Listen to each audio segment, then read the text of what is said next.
incluso en cómo se dice todo, ¿no? Hay que leer el título exacto del libro para comprender lo que hizo Jovellanos, ¿no? La gente cree que Jovellanos escribió un libro porque era aficionado a estos temas. No, él lo escribió como funcionario de la corona, él era ministro de Carlos IV. Entonces hay que entender en qué momento escribe y por qué lo escribe, ¿no? Mucha gente cree que es que él escribió un ensayo sobre las transformaciones a hacer en el mundo agrario. Y hay que decir, es que el mundo agrario entonces era el 90% de la economía. O sea, que no se estaba refiriendo a una agricultura como ahora, que es el 3% del Producto Interior Bruto. Si no se sitúan las cosas en ese contexto, no se entiende. Voy a leer, dice, informe de la Sociedad Económica de esta Corte al Real y Supremo Consejo de Castilla en el expediente de ley agraria. Cuando esto lo escribe, significa que la Sociedad Económica de Madrid, la Sociedad Económica Matritense, fue encargada por la corona de establecer un proyecto para la transformación integral de la economía de la época. Entonces se encarga Jovellanos como ministro de Carlos IV, que era ministro de Gracia y Justicia. Pero era un hombre muy erudito y quizá el cerebro mejor amueblado de todo lo que había en la época. Era un hombre muy inteligente, escribió sobre muchas cosas, ¿no? Entonces, por lo tanto, es una propuesta de la sociedad económica, que era una sociedad estatal, al Real y Supremo Consejo de Castilla, que era, digamos, el gobierno de la época. Estamos en es un texto institucional, es decir, nos estamos refiriendo a algo institucional. Y esto va a inspirar luego la Constitución de 1812 en partes fundamentales, incluido que él viene aquí y muere aquí, ya era muy mayor, pero bueno, si todo esto no se sabe, pues no se entiende la historia, ¿no? Esto es lo que yo me refiero cuando hablo de la historia. Luego aquí, pues, bueno, por ejemplo, el comunal en Andalucía, que esto no lo quería dejar de pasar. Bueno, pues hace ya 4 años un amigo me pidió, ¿no? La idea que se tiene es que el comunal en Andalucía es escaso, y no es así, ¿no? Hay bastante comunal. No he conseguido cuantificar cuánto, pero todavía hay bastante. Entonces yo aquí seleccioné, es una carta a un amigo del 17 del 9 de 2008, selecciono 12 textos sobre el comunal en Andalucía. Algunos me han servido muchísimo, voy a leer solo el título de dos obras que a mí me han parecido fundamentales, que son, sobre todo, La tragedia de los cerramientos, Desarticulación de la comunidad en la provincia de Granada, que es un texto decisivo para mí, y en segundo lugar, Privatizaciones y agresiones a los montes públicos jienenses durante la segunda mitad del siglo XIX, de Eduardo Araque. Pero hay muchos más, por ejemplo aquí dice, Propiedad comunal y repartos de tierras en Cádiz, siglo XV-XIX. Cádiz es fundamental, ¿no? Y hay que entender el comunal no de una manera económica, sino como lo que era una relación social, una forma de ayuda mutua. O sea, el comunal era muchísimo más de lo que nos podemos imaginar, ¿no? Llevaba implícito unas relaciones, una forma de ser y de estar en el mundo de la gente que desaparece cuando se introduce la propiedad particular. Quiero decir también que el comunal no era como se piensa que todo era comunal. Había dos formas de propiedad comunal. Una era el comunal vecinal y otra el comunal familiar. Las familias tenían luego parcelas, esto era muy importante. Pero esas parcelas no eran del pater familia, cuidado. ¿Por qué lo sabemos? Lo sabemos porque cuando en los siglos XIII y XIV una de estas se vendía, que en general era una permuta, se necesitaba la firma para hacerlo de toda la familia. El varón, la esposa y los hijos. No eran propiedad del padre, porque aparecen los documentos firmados siempre. Solo cuando se introduce la categoría de pater familias con la legislación precisamente salida de Cádiz con el Código Civil de 1889, entonces lo que era entonces propiedad de la familia se convierte en propiedad del pater familias, con la legislación ya introductora del patriarcado, ¿no? Esto es muy importante entenderlo. Por lo tanto, era un sistema bastante flexible, porque la familia tenía una realidad y no era todo, lo que se decidiera en concejo no era todo, era solo la parte. Y el huerto, casi todos los huertos solían ser familiares, la casa era familiar, incluso había otra serie de pequeñas propiedades, ¿no?, que se consideraban familiares. Tengo que decir que un amigo de Galicia está haciendo un estudio muy interesante de cómo en el mundo rural tradicional, a mí este estudio me entusiasma y, bueno, espero mucho cómo se combinaba el colectivismo con la libertad del individuo. Él es de una zona muy colectivista que es La Cabrera, en la provincia de León. Y lo compara con una experiencia horripilante de la historia, algo bochornoso, ¿no?, que es las colectivizaciones que se hacen en la Unión Soviética en el año 1929-33, ¿no?, que destruyen la iniciativa individual, destruyen al individuo, le anulan por completo y como consecuencia se anula la productividad agraria. O sea, si algo sirvió eso para que los Kolkhovs y Solhov, aquellos terribles, se fueran desastrosos económicamente, ¿no? Entonces, lo que intenta desarrollar este amigo mío es cómo se combina la propiedad colectiva con la iniciativa individual, con la propiedad familiar y con el respeto por el individuo, de tal manera que resulte una realidad completa, coherente, en donde todos los aspectos de la persona, la parte de la persona como individualidad y la parte como comunidad, sean respetadas. Y eso basándose en sus recuerdos infantiles de la Cabrera. La Cabrera, bueno, ahí las costumbres comunales se han mantenido prácticamente hasta los años 60, casi puras, intactas, al ser un territorio muy aislado y esto, ¿no? Y él tuvo la suerte de nacer ahí y ahora ya que ya está jubilado, pues quiere dedicarse. Me estuvo consultando, mi libro Naturaleza, Realidad y Civilización dedica mucho espacio a eso y, bueno, pues yo estaré encantado, pero súper encantado, porque es una cosa que yo había pensado mucho y nunca he sido capaz de encontrar tiempo para escribirla, ¿no? Y si él lo hace, pues a mí me gustaría un poco parasitar su trabajo, no con nada, sino en lo que yo pueda, ¿no? Bueno, ahora vamos a ir deprisa. Si alguien quiere luego ver esto, pues os se lo dejo como fotocopia y se lo envío, ¿no? Pero, claro, pues esto es muy interesante y bueno, aquí viene, podéis leer lo que es la historia comunal de Andalucía, que había mucho más, no tanto, claro, como Cantabria, quizá Cantabria sea el territorio más comunal de todo, junto con el País Vasco, pero bien, la cosa aquí tampoco estuvo mal, ¿no? Y se ha mantenido, incluso parece que ha superado una parte de eso la revolución liberal y su ímpetu privatizador, ¿no? Bueno, entramos en la parte segunda. Vamos a ver, aquí precisamente hay que ver cómo era entonces el modo de producción. El modo de producción entonces hay que entenderlo muy bien a partir de los hechos y no de ninguna teoría. Básicamente era una sociedad agraria en 1812, pero esto hay que tener cuidado porque las sociedades agrarias al mismo tiempo tenían elementos, digamos, de una artesanía. Es decir, todos los pueblos tenían una fragua, algunos tenían ferrerías donde se hacía el hierro. La fragua es donde se trabaja el hierro, pero donde se funde la ferrería. Esa es la diferencia, ¿no? En otros sitios había, por ejemplo, grandes máquinas que se movían con el agua de los ríos para cortar la madera, en los sitios de mucha madera. Había, en casi todos los pueblos tenían su calera, su tejera. Es decir, había una integración de lo agrario y lo artesanal. Y muchos pueblos eran autosuficientes. Yo tengo colgado un texto en mi blog que estudia un caso muy bien conocido de un pueblo de la provincia de Madrid, ahora que se llama Pezuela de la Torre, donde te explica todo lo que tenían, ¿no? Tenían hasta un mesón, que era propiedad concejil, tenían molinos de cereal, tenían batanes, ¿sabéis lo que eran los batanes, no? Había que golpear los tejidos de lana para que se pusieran blandos y se tenían que golpear continuamente con unos mazos para que se hicieran agradables de llevar, ¿no? Por lo tanto, las comunidades solían ser bastante autosuficientes. En algunos casos ya no se trabajaban por trabajo comunal libre asociado, sino que se arrendaban.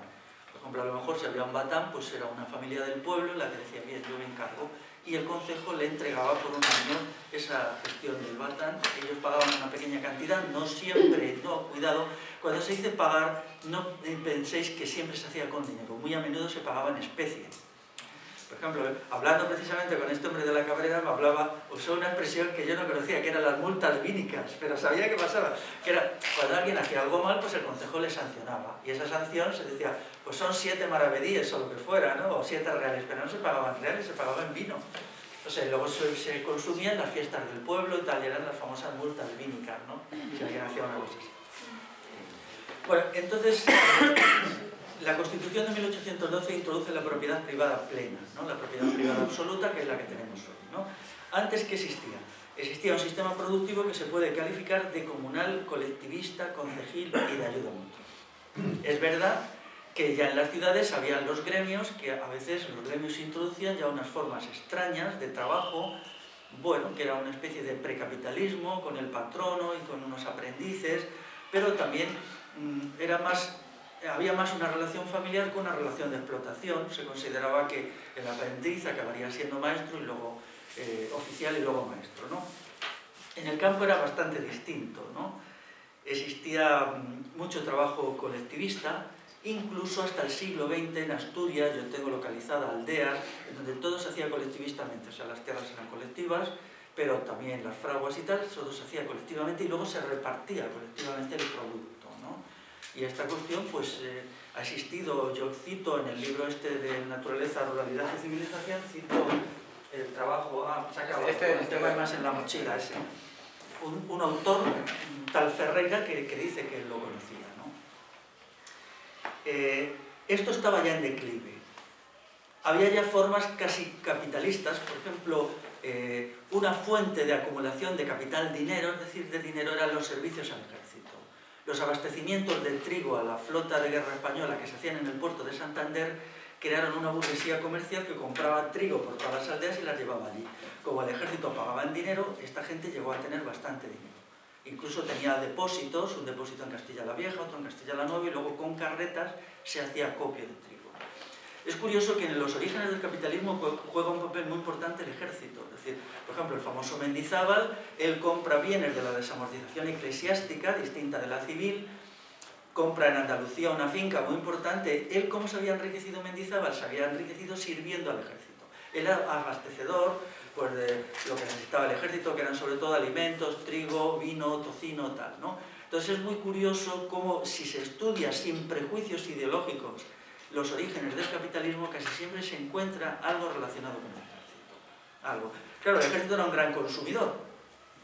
Es curioso que la primera vez que se comercializa el lino en Andalucía, sobre todo eso me enteré cuando ya estaba escrito mis libros, pero me dio mucha alegría, ¿no? Porque nada te alegra más de que tú tienes una idea en la cabeza y lees un libro que te la reafirma, ¿no? Y dices, oye, con un dato, porque que me la reafirmen con una teoría no me vale de nada, yo quiero que me la reafirmen con un dato. Bueno, pues entonces se comercializa en la Vega de Granada, que es muy fértil, la producción de lino.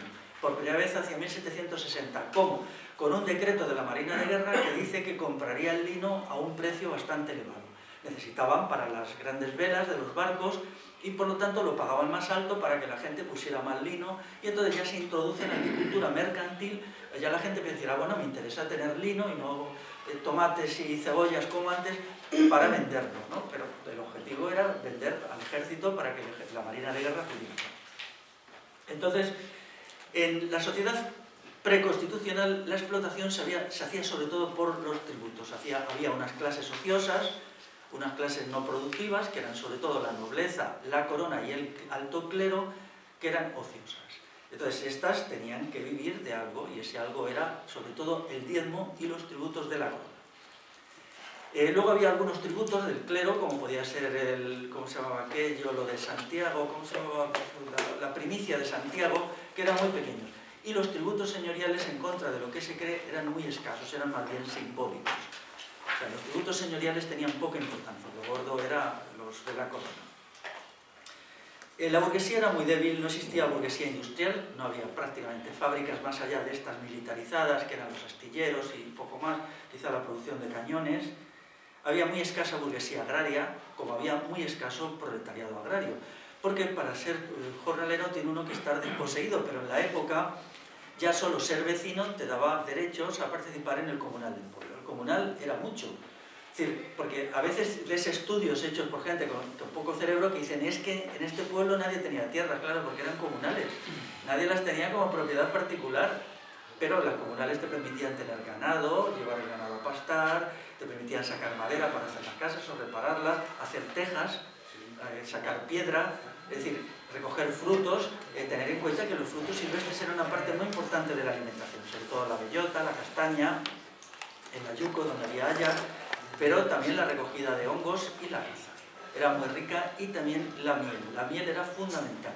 En la época la miel era una parte muy importante de la vida de las personas. Y la pesca, hay que tener en cuenta que entonces llovía mucho más que ahora. Yo en el libro Naturaleza hago estudios sobre la pluviosidad. Los ríos tenían más agua, había mucho más lagos y lagunas, y la pesca era muy importante. La pesca fluvial, ¿no? No me refiero solo a la marítima, que también a la del mar, ¿no? Entonces, había una cierta cantidad de burguesía comercial vinculada al aparato de Estado, en especial al ejército, a los abastecimientos del ejército. Se había acumulado dinero y metales preciosos en estas familias, y también en las familias de funcionarios de la nobleza.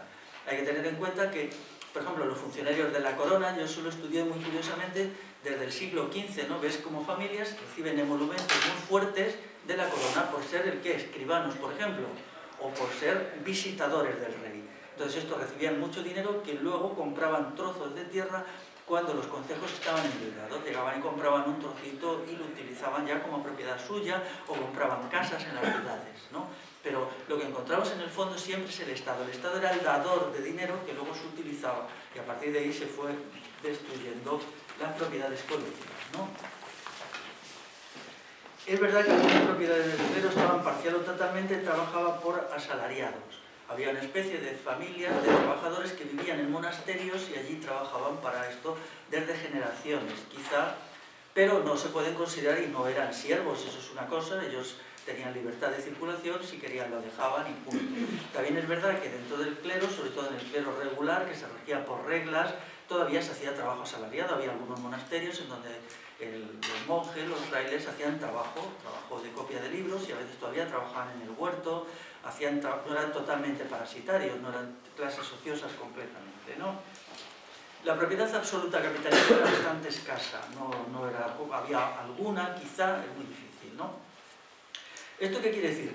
Que no es, como se ha dicho, no estamos ante una revolución burguesa porque la burguesía no existía como una clase fuerte antes de la revolución liberal, es la consecuencia. Hay un libro muy interesante, un libro que lo estudia con mucho detalle para el caso español y te dice, bueno, es que esto no existía, no había unos bancos decentes y no había nada que permita una burguesía. Ese libro yo lo cito en el libro mío gordo, en el libro de La democracia, el triunfo del Estado, me fue muy útil, es de esos libros que siempre te dejan un buen sabor de boca porque es muy empírico, vamos estudiando familia por familia, ¿no? Incluso en la época el papel comercial el papel bancario lo hacían los gremios, los 7 gremios mayores de Madrid acumulaban mucho dinero sobre todo los que se dedicaban al comercio y luego prestaban a la corona. Cuando la corona tenía guerras necesitaba dinero, entonces le dejaban dinero, pero no había un sistema bancario. La superioridad militar de Inglaterra, aunque parezca mentira, se basaba también en el Banco de Inglaterra, que se creó a finales del siglo XVII. Por lo tanto, cuando el Estado inglés se embarcaba en una guerra, tenía el Banco de Inglaterra que le hacía préstamos, porque los bancos hacen una función, siguen haciéndolo, acumulan el numerario para poderlo prestar. El numerario, más en la época, estaba muy disperso, una gente tenía unas cuantas monedas, otras, y tenía que haber una institución que lo concentrara. Eso eran los bancos, ¿no? Hoy lo hacen más las cajas de ahorros, ¿no? Las cajas de ahorros cumplen exactamente esa función. Y ese dinero concentrado y acumulado era prestado a Inglaterra cuando tenía una guerra. Por ejemplo, las guerras napoleónicas, que Inglaterra tiene 17 años de guerras, las puede Inglaterra llevar adelante con bastante desahogo porque tenía un sistema bancario desarrollado, mientras que aquí no lo había. Aquí estaba el Banco de San Carlos, bueno, era una cosa de juguete, ¿no? Los gremios mayores, que tampoco, o sea, cuando aquí hay un momento que hay una asfixia económica de la corona, ¿no? Por lo tanto, lo que nosotros tenemos era que las clases gobernantes eran unas élites políticas que vivían del trabajo ajeno, pero lo hacían por vía tributaria. Eso es importante comprenderlo. Ellos no dirigían la producción. Es decir, hoy una empresa, una oficina está dirigida a la producción por el dueño o sus funcionarios, o sus oficiales, o sus capataces, ¿no? Entonces no. Entonces los campesinos no cumplían las directrices que les daba no se sabe quién en realidad, ¿no? Simplemente ellos tenían su producción, se organizaban en el concejo y luego, o a veces por sociedades, había muchas sociedades, muchos molinos, eran propiedad de sociedades, se juntaban 10 vecinos de un pueblo y hacían un molino y luego lo explotaban en conjunto. Eran muy comunes. También es verdad que había algunos molinos del clero, algunos molinos de la nobleza y algunos de la corona, pero siempre arrendados. Algunos del clero no. O sea, ellos los trabajaban, podían haber algunos frailes que los trabajaran y luego podían tener mano de obra asalariada o así. Pero los de la corona siempre estaban arrendados, arrendaba y se pagaba una renta a la corona por eso, ¿no? Pero la mayoría de los molinos, por ejemplo, que era una máquina fundamental, una máquina hidráulica, eran propiedad de los concejos, quizá el 70%, ¿no? Y, claro, la explotación se hacía por vía tributaria, se pagaba un tributo y con esto las élites vivían. Por lo tanto, eran élites políticas e ideológicas, pero no élites económicas, no dirigían la producción, la gente era libre en la producción. Es curioso que el campesinado gallego hace una proeza productiva, que ya me gustaría. Este libro yo lo escribí para, bueno, el mundo rural gallego y luego me lo tradujeron al castellano, al gallego, no está publicado en castellano, pero allí es un libro que ha gustado mucho y la gente lo lee. Y el otro día estaba con una gente de un pueblo que le había gustado mucho, ¿no? Entonces en Galicia el campesinado hace una verdadera revolución agrícola en el siglo XVIII, incrementa los rendimientos en un 50% introduciendo nuevas formas de cultivo muy curiosas, que no se conocen bien, pero no hay duda de que los rendimientos se incrementan. Eso lo hace por sí mismo, porque los monasterios gallegos, que tenían fuerza, no entraban en la producción. Es decir, lo único que hacían era recogían el diezmo, el 10% de la cosecha, pero salvo en pequeños espacios que ellos tenían, no decían que hay que producir o que no hay que producir. Eso era iniciativa de la gente. Y os recuerdo que no había simplemente un campesinado, sino había una gente que hacía de todo. O sea, podían ser a ratos herreros o fundidores de hierro o lo que sea, ¿no? Luego estaban los señoríos. Existían los señoríos que fueron abolidos por las Cortes de Cádiz por el decreto de abolición de los señoríos de 1811. Hay que entender qué eran los señores. Los señoríos, nunca se ha usado el término aquí en Castilla, nunca se ha usado el término de señores feudales. Eso es una atrocidad. Se empleaba el término de señores jurisdiccionales. Es decir, eran los encargados de que se respetara la ley en esos territorios. Eran unos representantes del rey donde el rey no había. De tal manera que había señoríos reales y señoríos jurisdiccionales. Es decir, un pueblo podía ser de realengo o podía ser de señorío. Si era de realengo, dependía directamente del rey a través de unos oficiales que el rey nombraba. Pero si era de un señorío jurisdiccional laico, pues entonces dependía de un señor. Podía ser, por ejemplo, la Casa de Osuna, que aquí era bastante importante, o de los duques de Frías. Los duques de Frías eran los que tenían más pueblos bajo su jurisdicción. Curiosamente eran rabiosamente liberales y constitucionales. El duque de Frías fue uno de los que estuvo en Cádiz y era bastante constitucional, ¿no? Por lo tanto, se puede hablar de régimen señorial. No tiene mucha importancia y cuando se publica el decreto de abolición de los señoríos no hay ninguna resistencia, porque formaba parte de un proyecto de compactación del Estado que los propios señores estaban interesados. Ese decreto no pasa desapercibido y casi en muchos sitios ni se cita, ni siquiera se espera que esté promulgada la Constitución.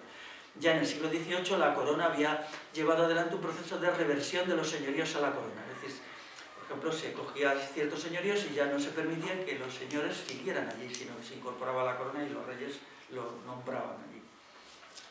Los señoríos eran una institución jurídico-política y solo muy secundariamente tributaria y económicamente prácticamente nada. En general, los señores dependían de los concejos y de los sistemas de autogobierno territorial que estaban por encima de los concejos, como pueden ser las comunidades de Villa y Tierra en Castilla o las universidades de la tierra. Yo esto para Andalucía no lo tengo bien estudiado, pero yo soy de Soria y allí estaba la Universidad de la Tierra de Soria, que era una gran organización supralocal que incluía Soria Villa, que es como se llama, y me parece que eran 129 aldeas. Que tenían un sistema, cada aldea tenía su concejo local, pero luego se autogobernaban en sistema de pastos, montes y todo esto, ¿no?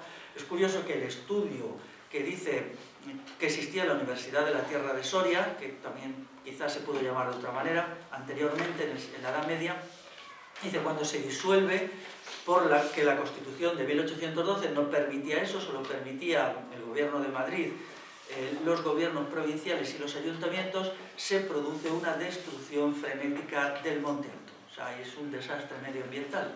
Porque claro, una vez que este régimen semipopular, yo no diría popular de gobierno, entonces los bosques quedan sometidos a una explotación despiadada, en gran medida de una burguesía agraria recién creada que los cortaba para venderlos como madera o para hacer carbón, ¿no?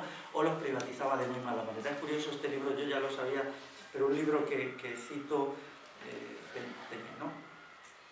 Los señores podían tener o no propiedades particulares en sus señoríos, a veces no los tenían, y ellos se limitaban a aplicar la justicia ya que se cumplieran las leyes de la corona, eso es todo, ¿no? Eran algo muy parecido a lo que eran en tiempos del franquismo los gobernadores civiles. El gobernador civil de Cádiz no era el propietario de las tierras de Cádiz, era solo el representante del Estado en Cádiz, ¿no? Pues igual así. Esto se ha sacado completamente de quicio, ¿no? Y se han hecho estudios absurdos, completamente absurdos. Afortunadamente tenemos un estudioso muy bueno que se llama Salvador de Mosó, que lo ha aclarado con su libro La disolución del régimen señorial en España, que es un libro modélico como historia. Él era un historiador del periodo moderno, ya fallecido hace bastante tiempo. Bueno, respecto al mundo rural, el 90% de la población era rural. Aquí en Andalucía estaba más urbanizada, quizá fuera el 85% solo, pero en el norte estaba más ruralizada. En Cantabria quizá el 95% de la población fuera rural y en Galicia igual. En Galicia el mundo rural ha tenido una fuerza enorme, de tal manera que las ciudades han sido nada hasta hace muy poco tiempo, hasta principios del siglo XX las ciudades eran nada. Estaban las capitales actuales de provincia y Santiago, que tenían 3 o 4 mil habitantes, eran muy pequeñas. Santiago era mayor porque era una gran sede eclesiástica, pero Pontevedra era nada, era el pueblo era básicamente un mundo agrario, ¿no? Entonces tenemos que pensar en estos términos. Y tenía un altísimo grado de autosuficiencia económica. Había muchas de estas aldeas que eran autosuficientes al 70, el 80, 90%. No lo podían ser del todo, no siempre había sal, no siempre había hierro, pero eran autosuficientes, ¿no? Entonces todo esto, claro, era muy negativo para el Estado. No eran solamente campesinos, eran también agricultores, o sea, con una actividad múltiple. Ganaderos, artesanos, albañiles, cazadores. Hay un estudio muy interesante aquí, todavía en los años 70, en la sierra de Aracena, de Huelva, en donde un estudioso que se llama Antonio Limón explica, ¿no? Este libro a mí me abrió mucho, es un estudio de antropología, dice, sabían hacer de todo.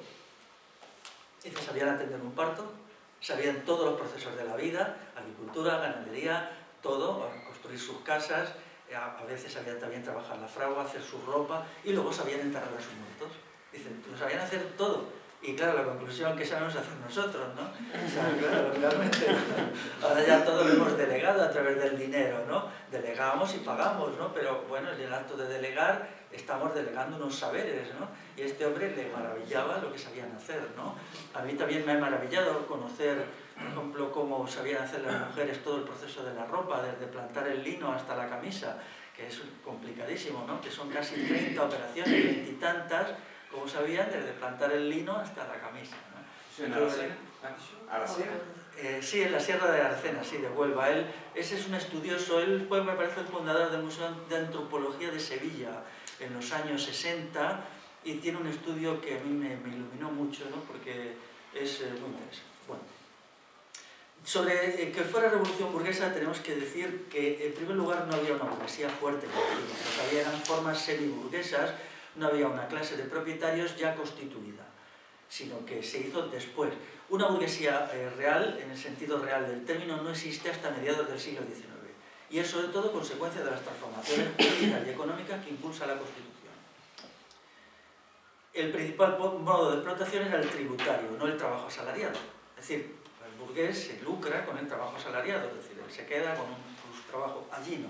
Allí era el sistema tributario el que dejaba lo principal de los ingresos, ¿no? La gente vivía de los tributos. Por lo tanto, la burguesía no era la consecuencia, sino la burguesía es la consecuencia, no la causa. No hay una burguesía que hace la revolución liberal, sino una revolución liberal que hace la burguesía. Esto es importante, ¿no? Porque si no vemos así, no entendemos quién es el verdadero causante de la revolución liberal, que es las instituciones estatales.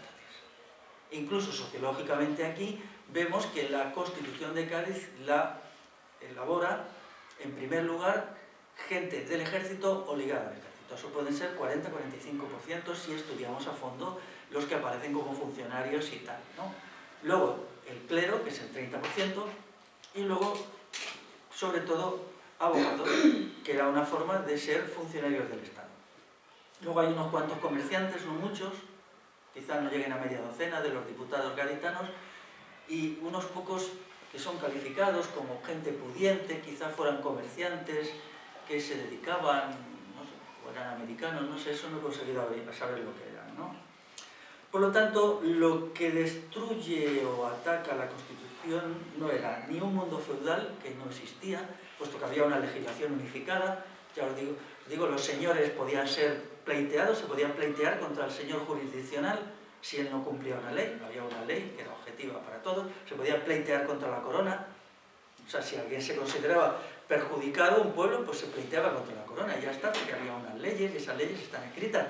Ya en 1804 se hizo una legislación que era la novísima legislación, yo la he consultado en la Biblioteca Nacional, son, me parece, 5 tomos, puedes abrirla y son leyes como las actuales en la forma codificada, pero no con el contenido actual, ¿no? Las leyes, la nueva legislación hecha por Felipe II se mantuvo mucho tiempo, ¿no?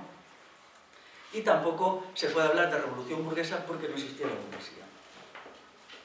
Lo que sí había era un fuerte poder militar construido en la lucha contra Napoleón, que es ahí donde nos quedamos antes. La entrada de aquí de Napoleón es contestada de dos maneras distintas, por el pueblo y por el Estado. El Estado, a partir del ejército regular, que fracasa siempre, solo consigue triunfar en Bailén de casualidad.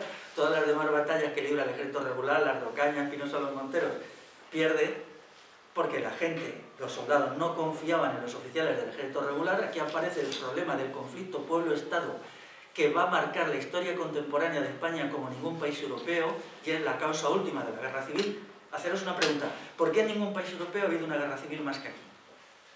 Esto es un hecho que hay que reflexionar, ¿no? Porque los intentos revolucionarios, por ejemplo en Alemania, la revolución espartaquista es una cosa de 2000 personas, la revolución húngara de menos. Sin embargo aquí no, aquí hay un conflicto abierto que es vivido como un gran enfrentamiento civil.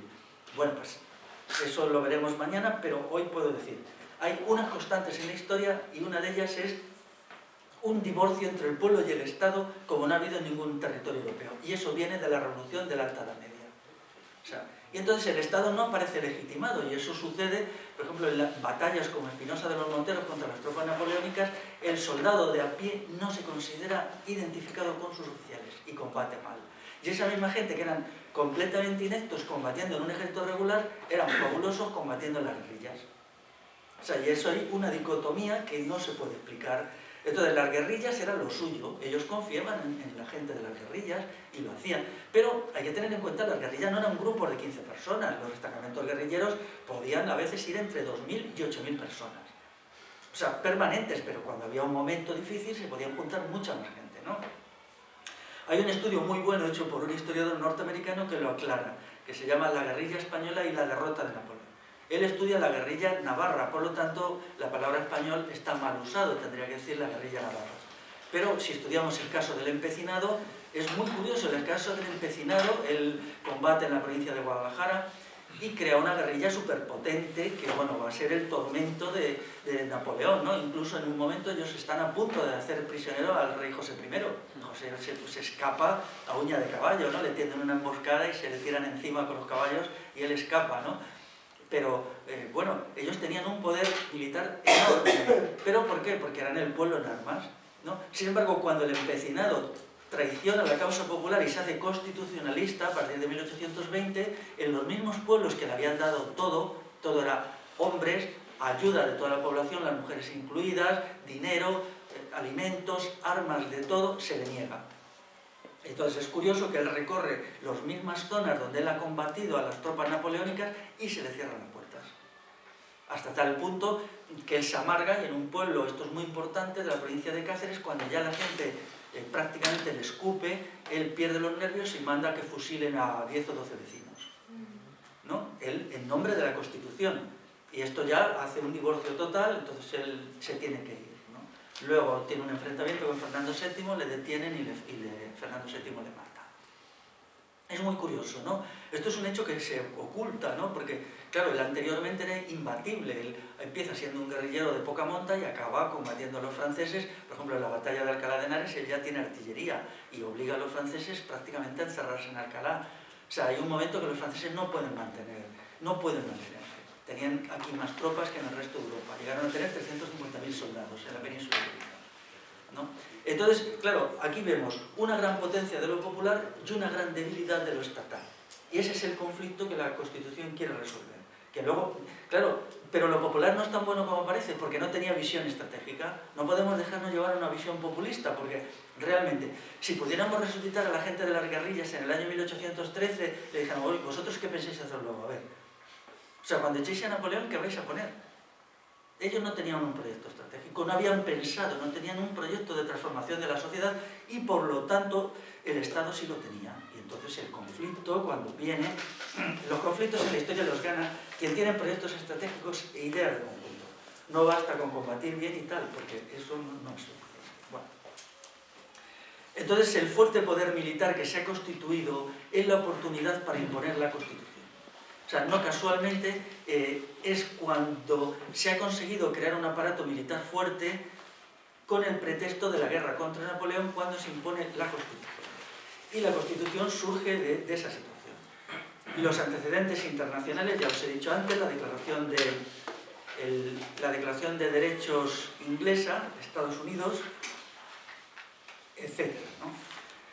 se busca un subterfugio, es decir, el rey absoluto tiene que ser moderado por las cortes, como se hacía antes, que era verdad, ¿no? Por ejemplo, cuando aquí llega Carlos I, el conflicto de las comunidades de Castilla se inicia cuando las cortes de Castilla no quieren dar el dinero que el rey pedía para librar no sé qué guerra. Entonces dicen, no, nosotros no vamos a financiar tus guerras, y le frenan. Entonces dice, tenemos que volver a esa tradición en que las cortes, como representantes del pueblo, puedan frenar el absolutismo del rey. En principio es una idea buena, ¿no?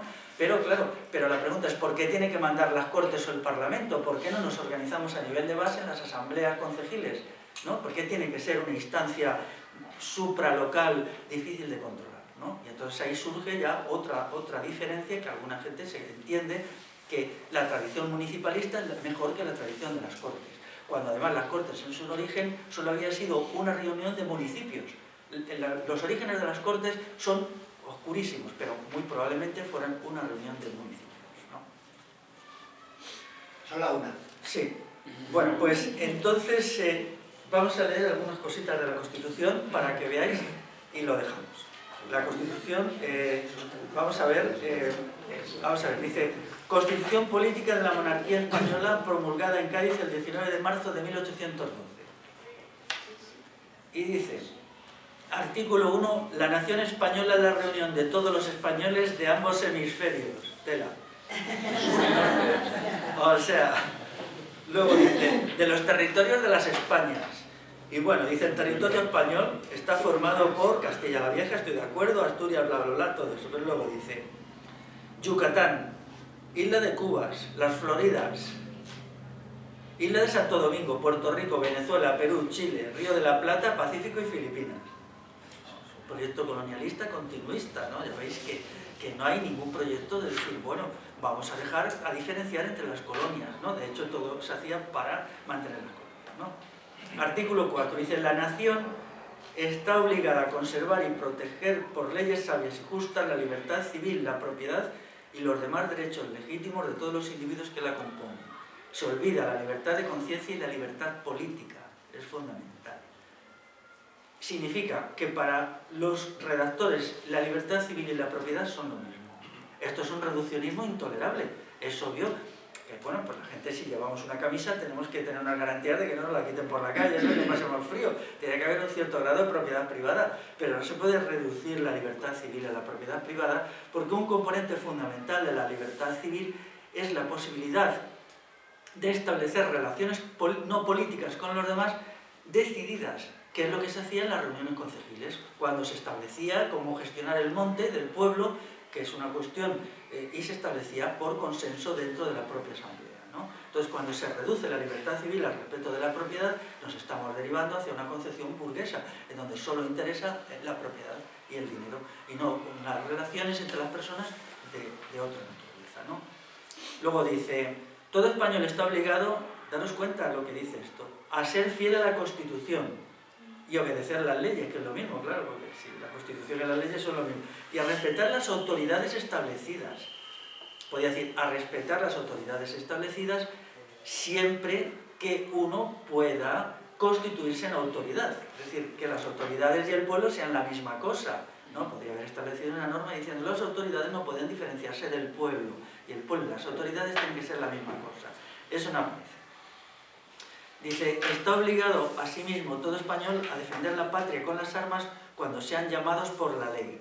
Esto fue un problema súper conflictivo porque introduce la obligatoriedad del servicio militar. Y entonces esto va a ser una de las causas de conflicto permanente. Por ejemplo, en la abolición de los foros vascos decían que en cada territorio foral se hacía una especie de pequeño servicio de armas, pero dentro del territorio. O sea, y en condiciones, pero fuera de allí no. Por lo tanto, cuando la gente se entera que podían ser mandados desde Vizcaya a Filipinas, eso creó un conflicto abierto, ¿no? Porque ellos no querían ir a un sitio tan lejano, ¿no? Salvo por voluntad. Las vascongadas siempre se hacían grandes reclutas de gente de armas, pero siempre voluntariamente, es decir, quien quería iba, ¿no? Se ajustaba como soldado y cobraba un salario, pero no obligatoriamente. Entonces esto creó un conflicto muy pronto que alcanzó dimensiones enormes y que va a estar en la base del carlismo, cuando el carlismo decía, nosotros, bueno, queremos conservar los fueros. Es que lo que estaban diciendo, la gente no va a ir al ejército español. Eso es lo que querían decir, ¿no? Pero dice también, artículo 8, también están obligados todo español sin distinción alguna a contribuir en proporción de sus saberes a los gastos del Estado. Esto también introduce un sistema tributario crecido que va a ser también muy mal considerado, porque hasta entonces se pagaba el diezmo, que el diezmo se pagaba en especie, y eso era muy bueno, porque si los años eran malos, lo que pagabas era poco. Pero cuando te ponen unos impuestos estatales fijos en moneda, estás perdido, porque en los años malos pierdes la propiedad. En los años malos, un año de malas cosechas, tienes que pagar lo mismo que las buenas, ¿no? El diezmo, sin embargo, no era así. El diezmo era proporcional. Bueno. Entonces, la noción de nación española es constituir una comunidad humana que tenga unas obligaciones respecto al Estado, que básicamente son aportar dinero y servir en el ejército, y ser obedientes a las autoridades. Esto se dice del artículo 6 al 9. Pero claro, en realidad, la idea de español entonces no era comprendida por la gente no se consideraba española. En primer lugar, se consideraba de un pueblo, era de una comarca, y luego se definía por su lengua, es decir, quizá alguien de Valladolid o de Palencia sí se consideraba más castellano que español. La palabra español no era comprendida, pero en el País Vasco la gente no se consideraba española. Y esto creó un conflicto, en Cataluña tampoco, porque habían sido territorios de la Corona de Aragón. Entonces se crea un cajón desastre donde se mete a una gente que no estaba cómoda, no estaba a gusto, porque antes no lo había sido. Y sobre todo porque se había hecho sin la participación de la gente.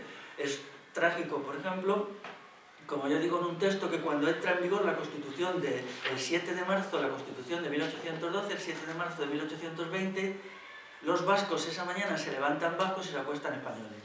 Ese cambio es demasiado brusco, ¿no?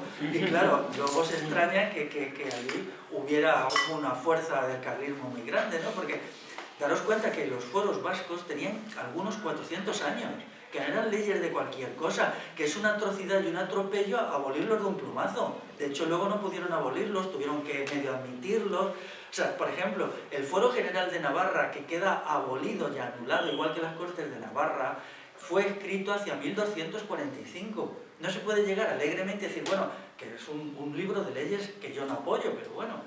O sea, una cosa que es del siglo XIII, vais a ir 600 años después y sin dar explicaciones vais a negar esto.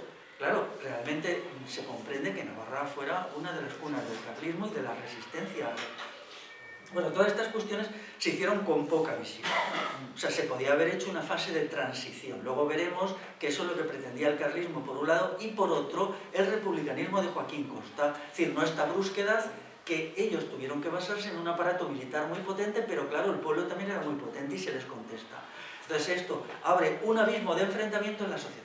Es decir, la Constitución de 1812 abre una época de guerra civil permanente, porque se les trata verdaderamente como ganado. No se puede... Gente además muy arraigada a sus tradiciones, como eran los vascos, como eran los catalanes, que aunque se les había quitado la legislación propia en 1714, se conservaba la lengua y todavía algo del derecho civil, y había un recuerdo de las cartas de población y de tradiciones que no se podían fundir en un molde que nadie sabía lo que era. Porque la palabra hispano, en la Edad Media, solo se refería a un espacio, era península ibérica. Ser hispano era un territorio, era una geografía, como podemos ir al norte de África, no significaba nada más que eso. Los hispanos eran los que eran de la península ibérica, no tenían ninguna connotación, porque bien sabían los romanos que aquí había 20 y tantas lenguas y que la gente no encajaba entre sí, quiere decir que eran muy distintos, ¿no? Luego, cuando establece el territorio de las Españas, claro, la idea de las Españas significaba que había que seguir con la carga del imperio, ¿no? La carga del imperio era muy buena para los virreyes, pero para el pueblo no. El imperio no fue un negocio económico. O sea, la gente sabía que Filipinas significaba mandar a los hijos a Filipinas a morir. Nadie volvía de Filipinas, prácticamente, ¿no? Entonces, todas estas cuestiones, claro, eran consideradas con horror por la gente, ¿no?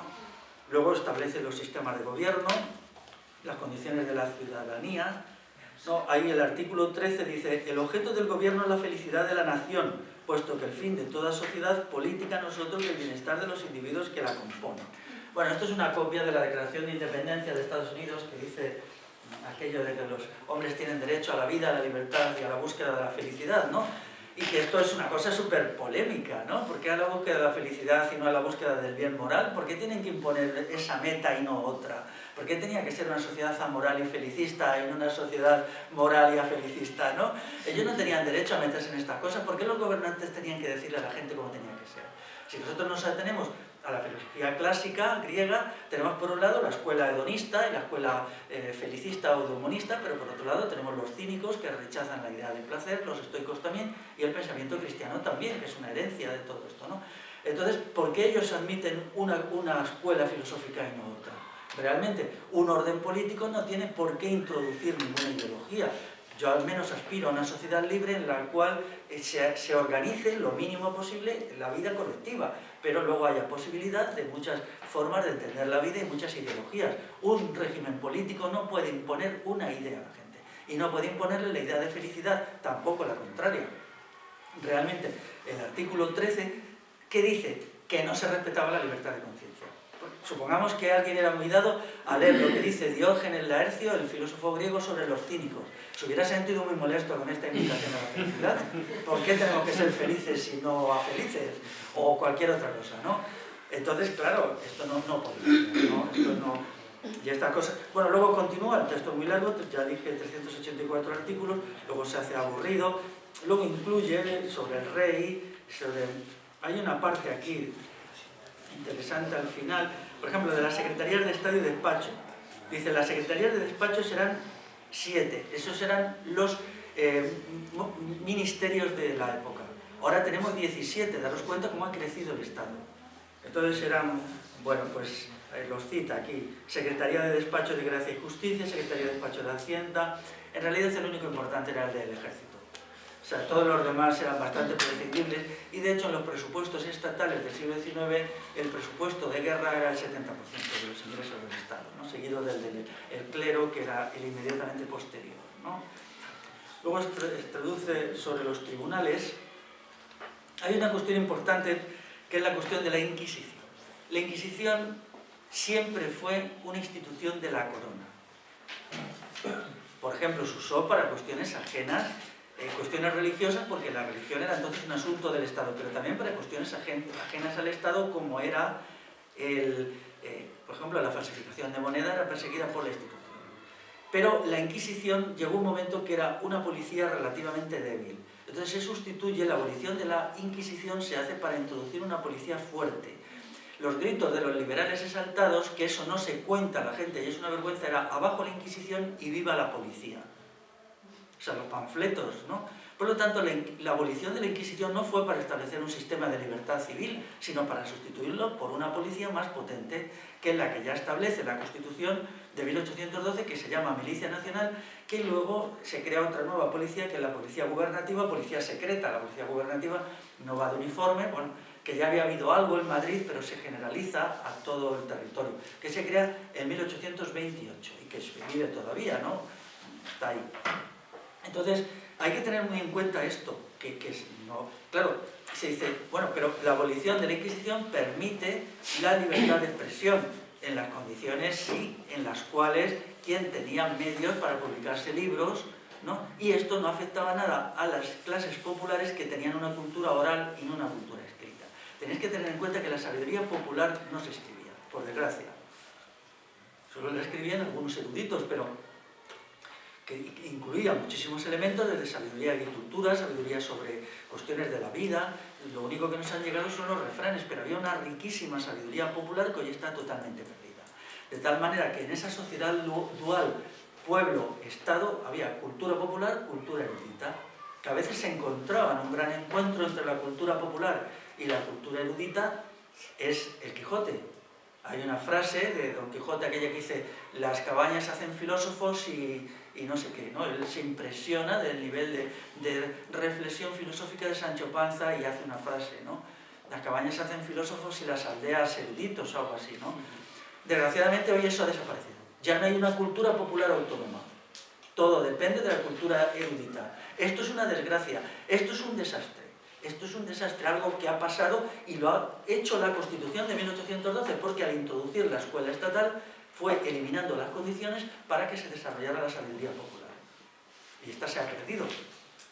Por lo tanto, ¿cómo recuperamos ahora una sabiduría popular autóctona, autocreada, que refleje el saber del pueblo? Prácticamente se nos hace imposible. No ya hacerlo, sino ni siquiera pensarlo. Pero esto es decisivo. No puede haber un pueblo libre sin una creación de sabiduría propia. Y esto lo había, ¿no?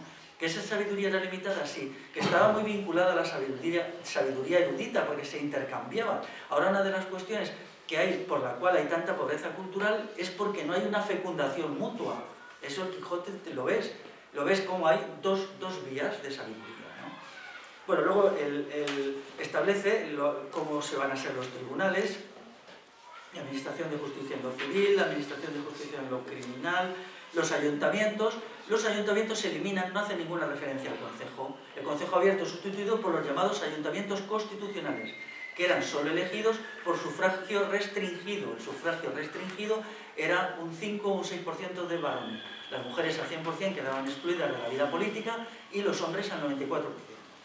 Solamente en 1890 se concede a los varones el sufragio universal masculino para los mayores de 23 años. El sufragio activo y pasivo. Pero la Constitución de Cádiz no lo hace, ¿no? Y ella no es. Luego establece, por ejemplo, un secretario de ayuntamientos, que es un personaje siniestro, que controla todo, y bueno, era una especie de comisario político, el secretario del ayuntamiento, y lo sigue siendo, aunque puede ser que haya aquí alguno que me diga que no es así, pero ya vamos a ver, pero no gozan de mi simpatía a los secretarios. Luego establece el sistema tributario.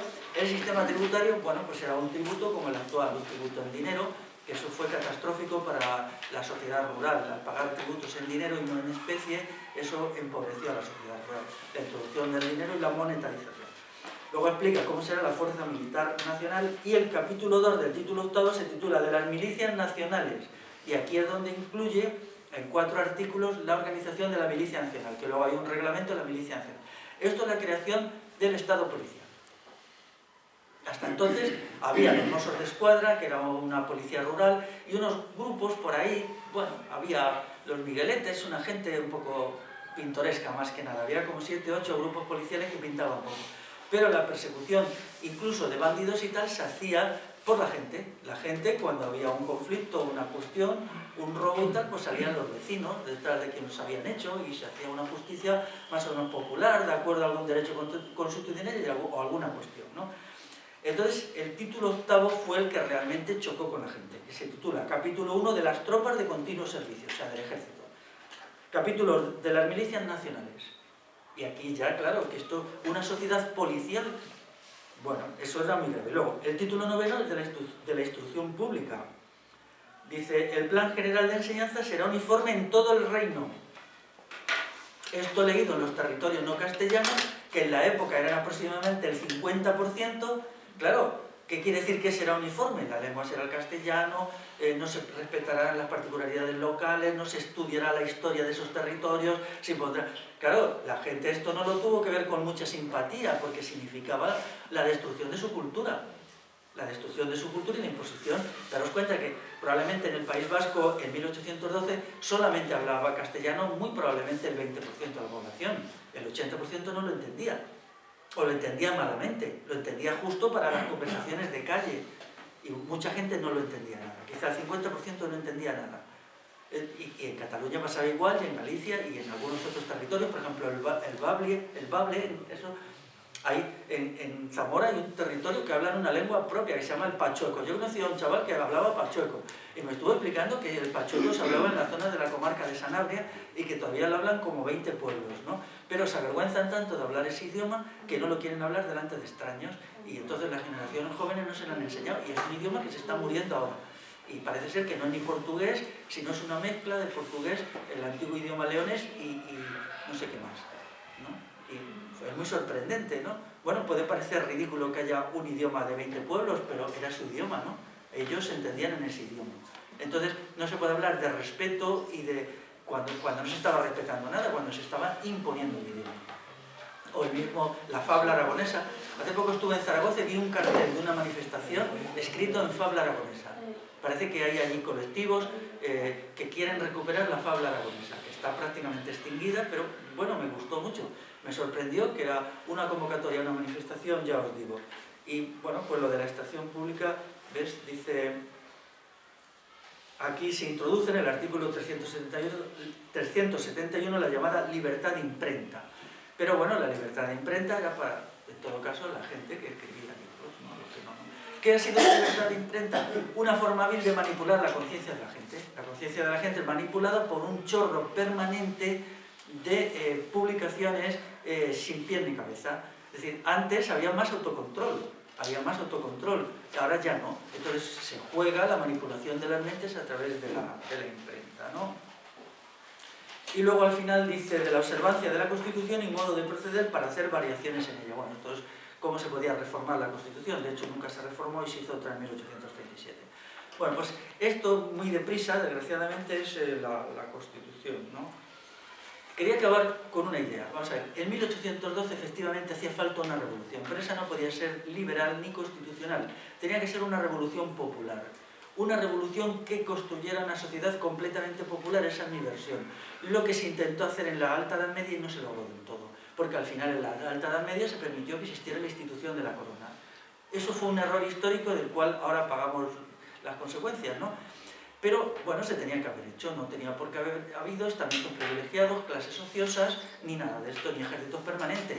Había dos posibilidades. Una, volver a una sociedad enteramente popular, sin Estado y sin clases propietarias, o otra, seguir avanzando por el camino del fortalecimiento del Estado. Se hizo. ¿Fueron culpables las élites? Claro, pero también el pueblo. El pueblo no estuvo a la altura de las circunstancias, ni mucho menos.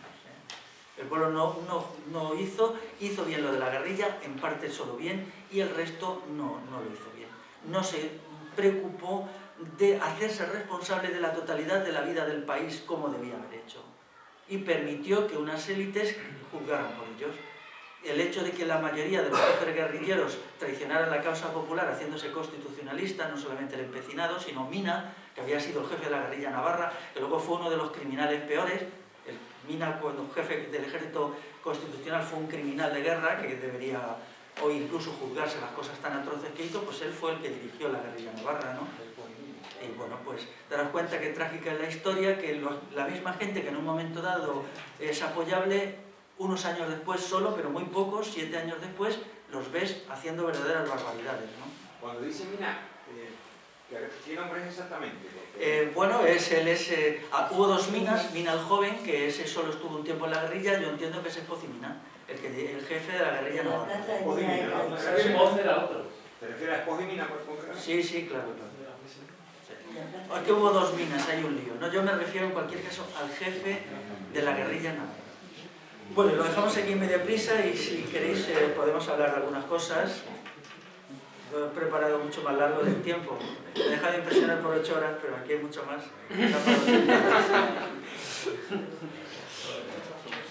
¿Pues cogemos palabras? Vale, pues yo cojo una. ¿Tú también? Si quieres voy a apuntarme cuenta.